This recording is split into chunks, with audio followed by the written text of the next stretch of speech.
Hello everyone and welcome to your own channel Keshav Jha kings lab. तो आज हम लोग करने वाले हैं वोकैबुलरी का पार्ट 9 चैप्टर 3 का, और इसके अंदर हम लोग करने वाले हैं प्रीवियस ईयर के क्वेश्चन। ठीक है, ये गलती से हो गई, यहाँ पर वाई लिख देता हूँ, प्रीवियस ईयर क्वेश्चंस करने वाले हैं। ठीक है, प्रीवियस ईयर क्वेश्चंस। तो बिना किसी देरी के स्टार्ट करते हैं।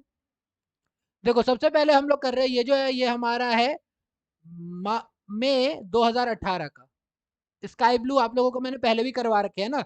जब मैंने वॉइस के प्रीवियस ईयर क्वेश्चंस करवाए थे उसमें देखा था आपने, स्काई ब्लू वाला मई 2018 का और येलो वाला क्या है, नवंबर 2018 का है। तो सबसे पहले बोला है कि give the word which best express the meaning, यानी इसकी सिनोनिम बता दिए। परपेचुअल का क्या बनाना है, सिनोनिम। तो परपेचुअल वो होता है जो कभी रुकता नहीं, कभी खत्म नहीं होता। जो कभी खत्म नहीं होता वो क्या होता है, कंटिन्यूअस होता है। क्लियर। वहीं पे अगर मैं बात करूं suitable antonym for the word given, तो डिस्पार्ज। डिस्पार्ज का मतलब होता है चीप, सस्ता, लो। ठीक है, तो इसका जो एंटोनिम होगा उल्टा होगा, वो महंगा, तो वो होता है इलोजाइज। इलोजाइज का मतलब होता है हाई, यानी कि महंगा। हाई प्राइस कह सकते हो, ये चीप प्राइस, ये हाई प्राइस। ठीक है, तो इसका होगा इलोजाइज। डेस्पॉट ये हम लोगों ने पहले भी कर रखा है जब हम लोग सिनोनिम एंटोनिम कर रहे थे। इसका मतलब होता है क्रूअल गवर्नमेंट या बैड गवर्नमेंट। ठीक है, तो ऐसी गवर्नमेंट किसकी होती है, टायरेंट, यानी जो डिक्टेटर टाइप होता है। ठीक है, नेक्स्ट है हमारा इलिसिट। इलिसिट देखो, आपको जब पता है कि जब भी किसी भी चीज में इल लग जाता है तो वैसे भी वो क्या हो जाती है, अनलॉफुल, इलीगल वगैरह की तरह। ठीक है, इल लग गया यानी कि वो अनलॉफुल है। इसीलिए हमें रूट ऑफ वर्ड्स वगैरह पता होनी चाहिए ना। देन हमारा इस बार जो नेक्स्ट क्वेश्चन है उसमें बोला हुआ है कि आप बताओ कि यहाँ पर कौन सा जो है सुटेबल प्रीपोजिशन लगेगा। ये वाला सवाल हम लोगों ने अभी कुछ दिन पहले ही किया हुआ है जब हम लोग पढ़ रहे थे, कौन सा फ्रेजल वर्ब्स वगैरह पढ़ रहे थे। तो क्या था, we will take up this issue when we meet next week, यानी जब हम लोग मिलेंगे तब हम इसको दोबारा बात करेंगे। तो यहाँ पर क्या आएगा, अप आएगा। ठीक है, storm in the tea cup, ये तो अभी हाल फिलहाल में ही किया है, पिछले ही वीडियो में किया है। इसका मतलब होता है making a big issue out of a small thing, यानी कि छोटी बात से बड़ा मुद्दा बना देना। टू ग्रीस द पाल्म, अरे मैंने बताया था ये, अरे भाई साहब थोड़ा सा हाथ सूखा सूखा रहेगा तो कैसे मजा आएगा। तो टू ऑफर ब्राइब, थोड़ा घूस वूस दीजिए, थोड़ा मक्खन लगाइए हाथ में, है ना, तो भी तो हमारा हाथ फिसले। अब ये है येलो पेजेस आ गए, तो ये है हमारा नवंबर 2018। ठीक है, इसके अंदर आया है कि आप बताओ कि कौन सा वर्ड बेस्ट एक्सप्रेस करता है, यानी सिनोनिम। तो प्रोफिशिएंट, अगर कोई इंसान किसी चीज में प्रोफिशिएंट है दैट मींस वो उस चीज में एक्सपर्ट है। ओके, देन आता है हमारे पास select the suitable antonym. Antonym मतलब उल्टा। सपोर्ट, अब सपोर्ट का भी हम उल्टा बताएं, इट्स अपोज। ठीक है, देन है हमारे पास एक और सिनोनिम पूछा हुआ है, क्योंकि बोला हुआ है सेम मीनिंग बतानी है, फिक्शन। साईफाई हम लोग ये पढ़ते हैं ना, साईफाई यानी साइंस फिक्शन, यानी कि फैंटेसी। फैक्ट नहीं हो सकता, स्टोरी नहीं हो सकता, रियलिटी नहीं हो सकता, इट्स फैंटेसी। ठीक, फिर दे रखा है हमें डिमोट। डिमोट का मतलब होता है किसी चीज को गिराना। तो गिराना अपग्रेड तो नहीं होगा, एक मिनट, गिराने का मतलब अपग्रेड तो नहीं होगा, राइज भी नहीं होगा, ये डाउनग्रेड होगा। डिक्लाइन का मतलब गिरना होता है, गिराना नहीं होता। ठीक है ना, इसलिए डिक्लाइन नहीं होगा। ठीक, नेक्स्ट दे रखा है हमें, ये बताओ कि तो ही अपोलोजाइज्ड विद अगेंस्ट फ्रॉम या टू, तो मेरे हिसाब से या किसी के भी हिसाब से टू आएगा। हम अपोलोजाइज किसी से करते तो टू क्या हो जाता है, से। He apologized to his teacher, आसान सा था, एक मार्क के लिए। Now select the correct meaning of the idiom और phrases out of the blue. Out of the blue होता है कुछ भी चीज जो अचानक से आ जाए, आसमान या समुद्र से ना आए, अचानक से आ जाए। तो अचानक से जो होगी वो अनएक्सपेक्टेड होगी, एक्सपेक्टेड होगी, अनएक्सपेक्टेड होगी। तो ये गलत हो जाएगा और ये करेक्ट हो जाएगा, तो हमारा पहला आंसर जो होगा करेक्ट आंसर 1 हो जाएगा। ठीक है, डे इन डे आउट।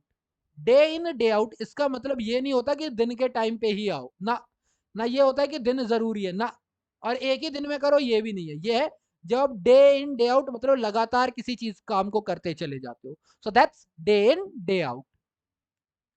तो अब आते हैं हम लोग किस पे, अपने मई 2019 पे। ठीक है, तो मई 2019 में हमारा जो फर्स्ट है मई 2019 का best express that is synonym. तो पहला पूछा है क्रुक्ड, जो क्रुक्ड इंसान होता है वो सीधी सीधी बात तो कर नहीं सकता, ठीक है। सर्कल में बात करेगा, टेपरिंग, तो यहाँ पर होगा ट्विस्टेड, घूमा फिरा इंसान। टेपरिंग भी नहीं होता, वो ये भी नहीं होता कि चिपका हुआ हो ऐसा कुछ, समथिंग लाइक दैट, नहीं, वो ट्विस्टेड होता है क्रुक्ड अगर कोई होता है तो, ठीक है। प्रीडिकमेंट का मतलब होता है जब कोई आपका कोई एम्बैरेसमेंट वगैरह हो, ठीक है, कोई चीज फेल हो जाए, कोई एम्बैरेसमेंट वगैरह हो रही है आपको, तो वो हमारा क्या कहलाता है, प्रीडिकमेंट। तो अगर इसका एंटोनिम निकालना है यानी उल्टा निकालना है तो वो होगा ईज, यानी कोई चीज खराब होने वाली थी अब कोई चीज आसानी से हो जाए।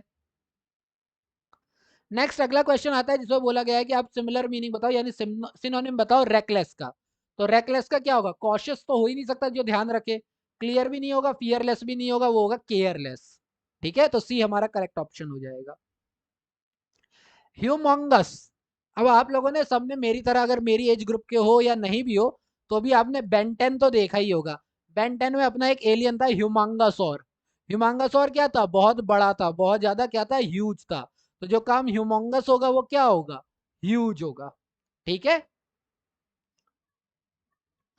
देन उसके बाद बोला हुआ है select the correct meaning of the idiom और phrase given below. Cry over a spilled milk, यानी गिरे हुए दूध पर रोना नहीं, गिरे हुए दूध पर रोने का मतलब ये होता है यहाँ पर कि complain about something that can not be rectified, यानी कि एक बार दूध गिर गया उसे दोबारा क्या ही कर लोगे तुम, गिर गया तो गिर गया, आगे से ध्यान रख सकते हो, तो that is complain about something that can not be rectified, okay. इसका मतलब ये नहीं है कि दूध बह गया, या फिर get into the altercation with someone की झगड़ बातचीत, मिसबिहेव विद समवन, नहीं, ये सारी चीजें नहीं होती। जज a book by its cover, देखो ये थोड़ा सा कंफ्यूजिंग था जब आया था, क्योंकि इसमें दो है, रिलाई ऑन आउटवर्ड्स अपीयरेंस, अगर नहीं दिख रहा है तो मैं थोड़ा जूम कर देता हूँ, रिलाई ऑन आउटवर्ड अपीयरेंस यानी किसी के बाहरी दिखावे पे जाना, और to be intimidate by appearance, ठीक है, ये दो चीजें थी हमारे पास इसकी, क्लियर।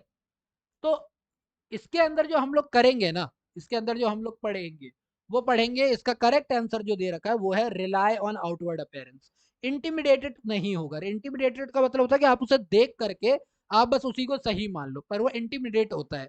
लेकिन अगर हम जज कर चुके हैं तो दैट मीन्स हम रिलाई कर चुके हैं, तो रिलाई इसका करेक्ट आंसर होगा, ठीक है। वहीं पे बात तो करता हूँ मैं मेस्मराइज, यानी जब खो चुके हो आप, तो इसका डरावना तो नहीं होगा, खो गए, डरावने में तो बिल्कुल नहीं खोगे। तो इसका होता है एंथ्रल, एंथ्रल होता है जब आप किसी चीज के चार्म में फंस जाते हो, ठीक है। ग्रूसम का मीनिंग आप लोग ढूंढना, मैं चाहता हूँ ढूंढो, कुछ वर्ड जानबूझ के दिए हुए। हारमोनी तो बिल्कुल ही नहीं हो सकता मेस्मराइज का, ग्रूसम का भी ऐसा ही कुछ होता है, पर आप उसका मैं चाहता हूँ थोड़ा सा वर्ड मीनिंग ढूंढो।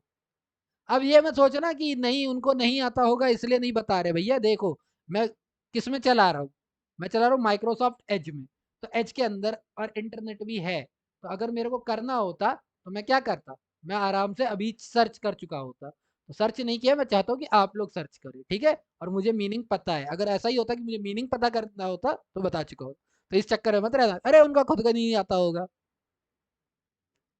फिर आता है अब हम लोग नवंबर 2019 पे, हमने अभी मई 2019 कर लिया है।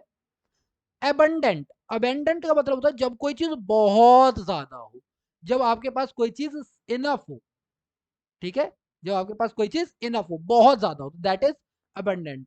सफिशियंट का भी मतलब होता है, सफिशियंट होता है कि इतना काफी है, इतना काफी है, पर अबंडेंट होता है कि ये बहुत ज्यादा है, इनफ यानी बहुत ज्यादा है, ठीक है। तो इसीलिए इनफ करेक्ट आंसर होगा, सफिशियंट सफिशियंट करेक्ट आंसर नहीं होगा। वहीं पर अगर मैं बात करता हूं एडमरेट, और इसका मुझे क्या निकालना है, एंटोनिम निकालना है, एंटोनिम। तो इसका मतलब होता है किसी भी चीज को एकदम ब्रीफ में बता देना, यानी समरी टाइप का बता देना, ठीक है। तो समरी टाइप का बता दिया, ब्रीफ में बता दिया, तो इसका तो सिंपल सा समरी तो होगा नहीं, उल्टा एंग्री भी नहीं होगा, हैप्पी भी नहीं होगा, इसका होगा एलैबोरेट, तो ए हमारा करेक्ट आंसर हो जाएगा, ठीक है। फिर उसके बाद है रेलिवेंट, इसका भी हमें क्या बताना है, सिनोनिम बताना है। तो रेलिवेंट को इन्फॉर्मेशन क्या होती है, रेलिवेंट इन्फॉर्मेशन होती है जो इन्फॉर्मेशन इंपॉर्टेंट हो, ठीक है, जो इन्फॉर्मेशन इंपॉर्टेंट हो, जो रेलिवेंट हो, जो जरूरी हो, ठीक है। तो जो जरूरी मैसेज हो वो रेलिवेंट होता है, रिलेटेड जुड़ा हुआ होता है, बट यहाँ पर हम लोग रेलिवेंट की बात करेंगे, ठीक है। नाउ नेक्स्ट है हमारा choose the word which best express the meaning of the given word, यानी कि ये इसकी मीनिंग बताता है, सिनोनिम इसका भी बताना है। दैट इज अनबैश्ड, अनबैश्ड का मतलब होता है जब आप क्लियरली कहीं से निकल जाओ, आपको एम्बेरसमेंट वगैरह ना हो, तो ये हो गया नॉट एम्बैरेसमेंट। ठीक है, नेक्स्ट हमारा होता है टेक्स। इसमें हमें ईडियम फ्रेज का बताना है, टेक्स टू टू टैंगो। अगर हम बात कर रहे हैं टेक्स टू टू टैंगो, इसका मतलब ये नहीं होता कि डांस के लिए दो लोग चाहिए, बिल्कुल नहीं, या सफाई के लिए दो चीज चाहिए, नहीं, या फिर आपको हेल्प करने के लिए दो चीज चाहिए, नहीं, दो लोग मिलकर के ही कोई शरारत कर सकते हैं। यानी किसी भी काम के लिए दो लोग क्या होते हैं, रिस्पॉन्सिबल होते हैं। तो इसका क्या होगा, two people are required for creating mischief, तो इसका बी होगा करेक्ट आंसर। वाओ, ये देखो ये फिर से रिपीट हो गया, storm in the tea cup, तो इसको हमने पढ़ा हुआ है, making a big issue out of small thing. ठीक है, मायरेट होता है जब किसी चीज की बड़ी संख्या होती है ना, उसे हम लोग कहते हैं मायरेट, तो इसका मतलब हो गया मैनी। ठीक है, चलो अब आते हैं नवंबर 2020 में, क्योंकि आप लोगों को पता है कि मई 2020 का एग्जाम तो हुआ ही नहीं था, है ना, तो ये नवंबर 2020 करते हैं। सेंटिलेटिंग, सेंटिलेटिंग का मतलब होता है चमकदार, तो जो चमकदार होगी चीज वो क्या होगी, ग्लिटरिंग होगी। ठीक है, तो अगला है हमारा ये फिडिलिटी। इसका हमें क्या बताना है, एंटोनिम बताना है। फिडिलिटी का मतलब होता है जिसपे आप अटूट विश्वास रखते हो, अटूट विश्वास। तो अटूट विश्वास रखोगे तो आप उसमें डिवोशन रखोगे, तो ये तो सिनोनिम हो गया, लेकिन मुझे क्या निकालना है, एंटोनिम। तो इसीलिए ये हमारा नहीं होगा, इनका होगा हमारा इनकॉन्स्टेंसी, जिसपे हम भरोसा नहीं करते, जिसपे हम शक रखते हैं। तो इसका करेक्ट आंसर क्या हो जाएगा, बी। ये तो एक ज्यादा हिल जाता है ना, वो और डरा देता है। ठीक है, नेक्स्ट, अगला बोला हुआ है कि आप फिर से हमें क्या बताओ, सिनोनिम बताओ। किसका, कंसाइज का। कंसाइज हमने पढ़ा हुआ है, हमारे कम्युनिकेशन का एक बहुत बड़ा पार्ट होता है। कंसाइज का मतलब होता है जब किसी भी चीज को छोटे में बताओ, तो दैट इज ब्रीफ। तो इसका करेक्ट आंसर क्या होगा, ब्रीफ होगा। बेटर, इंपॉर्टेंट, इंटरेस्टिंग नहीं हो सकता। अगला है, इसका भी सेम मीनिंग ही बताना है, यानी सिनोनिम ही बताना है। क्रिप्टिक। क्रिप्टिक क्या होता है, हमारा कोई सॉफ्टवेयर होता है वो क्रिप्टिक होता है, कोई मैसेज होता है वो क्रिप्टिक होता है।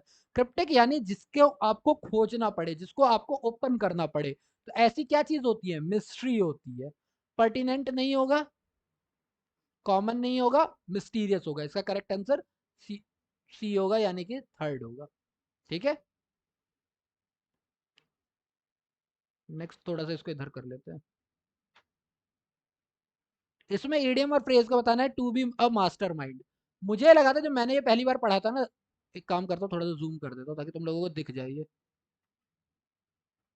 To be a mastermind, तो जब हम to be a mastermind की बात करते हैं ना, तो मुझे लगा था कि अरे ये विलन होगा, विलन विलन, क्योंकि मास्टर माइंड तो विलन ही होते हैं ना।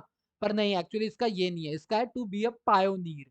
यानी कि अगर आप किसी भी चीज में सबसे बड़े हैं, बहुत बड़ा रुतबा है आपका, then you are a mastermind.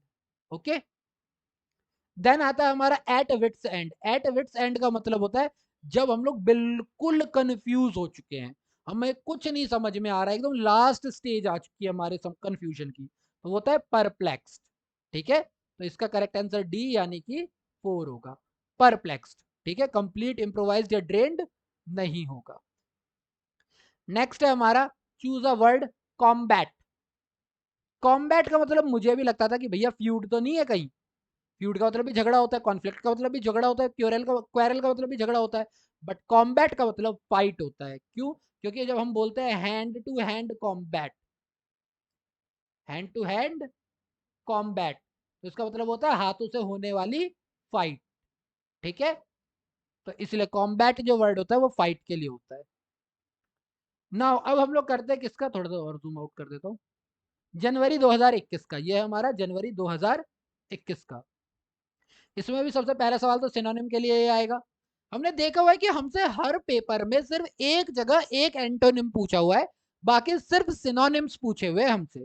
तो पूरे वोकैब्स में आपको जो मेन फोकस करना है वो तीन चीजों पे, चार चीजों पे करना है, सिनोनिम,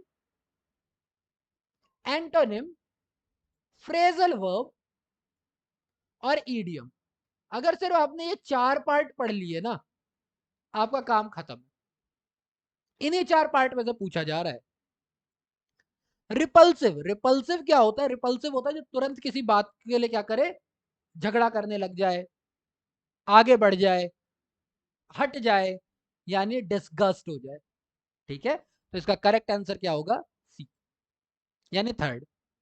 वहीं पे अगर मैं ग्रेटिफाई की बात करता हूँ, ग्रेटिफाई होता है जो इंसान क्या, इसमें क्या बताना है, सिनोनिम बताना है, एंटोनिम, पहले ये चेक कर लो। एंटोनिम, पीछे वाले देखा था ना, मैं भूल गया था, एंटोनिम होता है। तो मैंने सिनोनिम के हिसाब से डिस्कशन कर ली थी एक जगह, ठीक है। तो एंटोनिम जो होता है, तो ग्रेटिफाई का मतलब होता है सेटिस्फाइड होना, तो सेटिस्फाइड का उल्टा हो जाता है फ्रस्ट्रेट होना, ठीक है, फ्रस्ट्रेट होना। डिप्रेस, डिस्करेज और डिस्ट्रेस इसके नहीं है, हालांकि तीनों की मीनिंग एक जैसी है, कंफ्यूजिंग, बट इसका होगा सेटिस्फाइड का फ्रस्ट्रेट। ए हमारा यानी वन जो है वो हमारा करेक्ट आंसर होगा। नॉस्टैल्जिक, नॉस्टैल्जिक का मतलब होता है जब हमें कोई चीज याद आती है, और इसमें मुझे बेस्ट एक्सप्रेस मीनिंग बतानी है, यानी सिनोनिम बताना है, सिनोनिम, ठीक है। तो यहां पर बात हो रही है नोस्टैल्जिक, जो हमें कुछ याद आता है, तो शार्प नहीं होता, पेनफुल नहीं होता, डिलाइटेड नहीं होता, होमसिक होता है। फोर, जब होता है ना कि हम ट्रैवल कर रहे हैं, हमें घर की याद आने लग जाए, तो दैट इज नॉस्टैल्जिक और होमसिक। ये भी काफी अच्छा सवाल था, इसमें बोला होता है इकोनोमाइज करने के लिए, कि सिनोनिम बताओ किसका, इकोनोमाइज करने का। अब इकोनोमाइज से तो यही होता है भाई, किसी चीज के रेट गिराना, मिनिमाइज करना या एक्यूमुलेट करना या सेव करना, चारों तो मीनिंग क्लियर ही है कि इकोनोमाइज करो। लेकिन इकोनोमाइज का मतलब किसी भी चीज को कम करना नहीं होता, या किसी के साथ एडजस्ट करना नहीं होता, होता है सेव करना। तो हमारा जो करेक्ट आंसर होगा वो होगा हमारा टू, ठीक है। फिर है हमारा किसका, ईडियम और phrase. Pen and ink, last class में ही बताया था, इन राइटिंग, ठीक है। पेन एंड इंक का मतलब होता है in writing. A snake in the grass, a snake in the grass का मतलब होता है अनरिलायबल पर्सन। लोगों को लगेगा कि अनफोर्सीन हैपनिंग हो रहा है, या सीक्रेट और हिडन एनिमी है, क्योंकि घास के बीच में सांप छिपा हुआ है, तो इसका मतलब ये है ना, छुपा हुआ है। या फिर अनरिकॉग्निजेबल डेंजर है, लेकिन ये नहीं होता। अनरिकॉग्निज क्या कर रहा हूँ, अनरिकॉग्निजेबल डेंजर है, अनरिकॉग्निजेबल डेंजर है, ठीक है। बट इसका क्या होगा, अनरिलायबल पर्सन, ये पर्सन के लिए। बोलते बोलते अटक जाता हूँ ना, बड़ा बेकार लगता है। चलो, choose the word which best express the meaning of the given word, जैसे अपलॉड, तालियां बजाते हैं, तालियां तालियां किस चीज के लिए बजाते हैं, प्रेज करने के लिए, बेस्ट एक्सप्रेस है, सिनोनिम क्या होगा, प्रेज होगा। सेकंड हमारा करेक्ट आंसर हो जाएगा। अब आते हैं हम जुलाई 2021 पे। सीरियसली बता रहा हूँ, जून कहते हैं जनवरी 2021 तक तो फिर भी एक बार के लिए इन्होंने क्या किया था, बहुत सारे वर्ड जो है सिनोनिम एंटोनिम्स वगैरह के पकड़े थे। लेकिन जुलाई 2021 का जो एग्जाम है, इसमें तो इन्होंने बिल्कुल ही खत्म कर दिया वो कैब्स का पार्ट, बहुत कम वो कैब्स दी हुई है, ठीक है। जैसे एक दी थी ये एडीर, एडीर का मतलब होता है जो चीज जुड़ी हुई हो, तो बेस्ट एक्सप्रेस है जुड़ी हुई होना, तो सेपरेट नहीं होगा, स्प्लिट नहीं होगा, ह्यूमिलिटी नहीं होगा, फासन होगा। और मैंने जो आप लोगों को जुलाई 2021 का पूरा क्वेश्चन पेपर सॉल्व करवा रखा है, उसके अंदर भी मैंने अभी ये डिस्कस किया ही था। कैंडिड, एंटोनिम बताना है, कैंडिड, कैंडिड का मतलब होता है क्लियर, साफ सुथरा, तो इसका उल्टा होगा डिसेप्टिव, छुपा हुआ। बताया था ना डिसेप्शन से, डिसेप्शन मतलब धोखा, तो डिसेप्टिव। और फिर से एक बार ये आईसीआई वालों का फेवरेट है, स्टॉर्म इन अ टी कप, फिर से आ गया, making a big issue out of small thing, ठीक। कोर कॉम्पिटेंसी, कोर कॉम्पिटेंसी का मतलब होता है जो इंटरनल होती है ना, बिल्कुल बेसिक स्ट्रेंथ होती है किसी भी चीज की, उसे बोलते हैं हम कोर कॉम्पिटेंसी, ठीक है। ये सब नहीं होता है। मैं हर एक की मीनिंग इसलिए नहीं क्लियर कर रहा हूं, फिर वीडियो बहुत लंबी हो जाएगी। और हमारा लास्ट क्वेश्चन है फियास्को, फियास्को का, और इसका हमें क्या बताना है, सिनोनिम बताना है। तो फियास्को का तो देखो, आप ढंग से देखो जरा, 2020 में कितने क्वेश्चन आए हैं, 2021 में, सॉरी जुलाई में, दो क्वेश्चन ये, दो क्वेश्चन ये, और दो क्वेश्चन, एक क्वेश्चन ये, सिर्फ 5 क्वेश्चन आए हैं वो कैब्स के चैप्टर से। बाकी कहां से आए हैं, एक्टिव पैसिव नरेशन, ठीक है। फियास्को का मतलब होता है फेलियर, क्या होता है, फेलियर। फियास्को का मतलब ही होता है ऐसी सिचुएशन जहां आप फेल हो रहे हो, okay. So that's been said, यहां पर हमने पूरे के पूरे 2000 मई 2018 से लेकर के अब तक जो भी क्वेश्चन आए हैं आपके प्रीवियस ईयर में, वोकैब्युलरी से रिलेटेड, वो हमने सारे डिस्कस कर लिए हैं, ओके। सो अगर आपको वीडियो अच्छी लगी हो तो please give it a like, अगर आपने चैनल सब्सक्राइब नहीं किया है तो प्लीज सब्सक्राइब करें चैनल। और ये जो रेड कलर से लिखा हुआ है सब्सक्राइब का आ रहा है ना निशान, उसका कलर चेंज कर दो, उसे ग्रे कर दो, ये रेड से ग्रे कर दो इसे, ठीक है, इस बटन को। और अगर आपको लगता है कि आपके फ्रेंड्स को भी ये वीडियो देखनी चाहिए तो प्लीज शेयर द वीडियो। बाकी अब मैं नेक्स्ट क्लास में स्टार्ट करूंगा हमारा कंप्रीहेंशन का चैप्टर, जो कि हमने बचपन से बहुत बार पढ़ा हुआ है, एक बार और पढ़ेंगे क्योंकि ये आपके कोर्स में है। तब तक के लिए be safe, stay safe, be healthy and thank you for your time.